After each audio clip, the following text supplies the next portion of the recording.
ازيك يا شباب عاملين ايه؟ يا رب تكونوا بخير. فيديو النهارده يا جدعان هنشرح مع بعض لعبه ايرو تو ريتش. طبعا شرحتها الفيديو اللي فات والفيديو للاسف اليوتيوب شاله.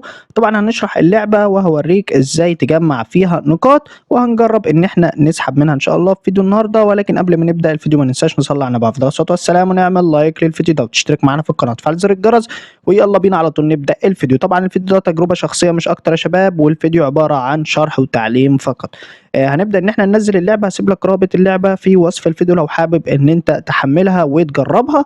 طبعًا اللعبة فيها عملتين، فيها عملات خضرا وعملات زرقا زي ما أنتم شايفين. شرحت لك في الفيديو اللي فات إزاي تجمّع نقاط وإزاي تخلّص المهمات، هنشرحها برضه علشان بعض الناس اللي هنا. طبعًا الفيديو ده هينزل على القناة التانية لغاية بس لمّا الحظر أو التقييد بتاع اليوتيوب يتشال من القناة الأساسية. طبعًا عندك كذا حاجة في اللعبة، عندك المحاولات بتاعتك بيبقى معاك 10 تقريبًا، وطبعًا كل 20 دقيقة أو كل نُص ساعة بيجيب لك محاولة زيادة. وعندك المراحل زي ما أنتم شايفين يا شباب، عندك المرحلة من 1 ل10 بتبقى صعبة شوية ولكن هتعدّيهم إن شاء الله. أنا عدّيتهم طبعًا، لعبت كتير جدًا، جدًا في اللعبة وجِبت المرحلة رقم 11. اللعبة عبارة عن أسهم يا شباب، وأنت بتخرّج الأسهم من الدايرة اللي موجودة زي ما أنتم شايفين. كل ما بتزيد في المستوى طبعًا اللعبة بتبقى صعبة جدًا، جدًا. بس أنت عندك مهارة اللي هي بتاعة الممسحة ديّة أو المساحة دي، بتسمع إعلان وبتبدأ إن أنت تاخد المهارة دي، بتشيل لك 3 أسهم بشكل عشوائي. طبعًا الأسهم أنت بتطلّعها بالشكل ده يا شباب زي ما أنتم شايفين. بييجي لك إن أنت تسمع إعلان، عايز تسمعه ما فيش أي مشكلة، مش عايز برضه براحتك. طبعًا الإعلان ده بيدّيك عملات خضرا وعملات زرقا. طبعًا لو مش عارف إن أنت تخرّج سهم والّا حاجة، هو بيشاور لك طبعًا على الأسهم اللي عايزة تخرج. زي ما أنتم شايفين يا شباب دي اللعبة أهيّة. طبعًا اللعبة مسلية جدًا زي ما أنت شايف. طبعًا لو ضغطت على حاجة غلط أو سهم غلط بيبقى عندك 3 محاولات فوق زي ما أنتم شايفين. لو خسرت ال3 محاولات دول ما تقلقش، أنت بيبقى معاك إن أنت تسمع إعلان وتاخد كمان 3 محاولات. فأدي اللعبة أهيّة يا شباب. طبعًا اللعبة أنا بالعبها وباتسلى بيها زي ما أنت شايف، فلو حابب إن أنت تجربها هاسيب لك رابط اللعبة في وصف الفيديو. والفيديو عبارة عن تجربة شخصية مش أكتر يا شباب، بنجرب اللعبة وبنجمع فيها نقاط قدامك وبوريك إزاي تلعب اللعبة بشكل عام. طبعًا أنت كل ما بتزيد في المستوى فعليًا اللعبة بتبقى صعبة معاك. طبعًا المفروض إن أنت ما تخسرش نفسك، لأن طبعًا هياخد معاك الجيم هياخد معاك وقت كتير. فحاول إن أنت ما تخسرش نفسك، حاول إن أنت تكسب كل الأجيال بتاعتك وتعدي أكبر قدر ممكن من المستويات. وادي زي ما انتم شايفين يا شباب. طبعا انت كل ما بتطلع سهم بتاخد عملات زرقاء وبتاخد عملات خضراء لو لاحظت. طيب ادي المستوى 11 زي ما انتم شايفين. كل مستوى فيه مراحل اكتر، يعني انت علشان تعدي المستوى 11 ده انت بتلعبه 3 مرات او 5 مرات او 10 مرات، ممكن توصل ل 10 مرات. المستوى ال10 تقريبا كان طالب مني اعدي 12 مستوى، فده طبعا هيبقى صعب على بعض الناس ولكن اللعبه مسليه. طبعا انا معايا عملات خضراء ومعايا عملات زرقاء، هوريك دلوقتي برضو ازاي تسحبهم. عندك كلمة مهمة هتضغط عليها كده بالشكل ده. طبعًا دي المهمات يا شباب. مهمات زي مثلًا إن أنت تسمع إعلان، تدعي أصدقاء، اجتياز المستوى، إعادة تعبئة الطاقة، استخراج العنصر اللي هو المساحة اللي أنا لسه موريها لك. فكلها مهمات سهلة وكلها مهمات بسيطة.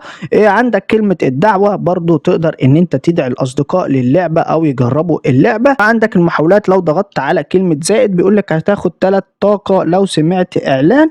فبرضه لو الطاقة بتاعتك أو المحاولات بتاعتك خلصت بتقدر إن أنت تسمع إعلان وتاخد 3 مرات محاولة. هنبدأ إن إحنا نخش بقى على العملات الخضرا، ولكن قبل ما تضغط على كلمة الانسحاب الكامل لازم تضيف طريقة السحب. أنت طبعًا عندك 3 طرق سحب. باضغط على كلمة الانسحاب الكامل، وزي ما أنتم شايفين يا شباب هنا طبعًا أنا هاشرح لك الميزة دي أو هاشرح لك الخانة ديّة. طبعًا دي بتاعة العملات الخضرا. بيقول لك هنا إن أنت علشان تسحب السحب كامل 100% لازم إن أنت تجيب الميداليات. طب يا عم السيد أجيب الميداليات دي منين؟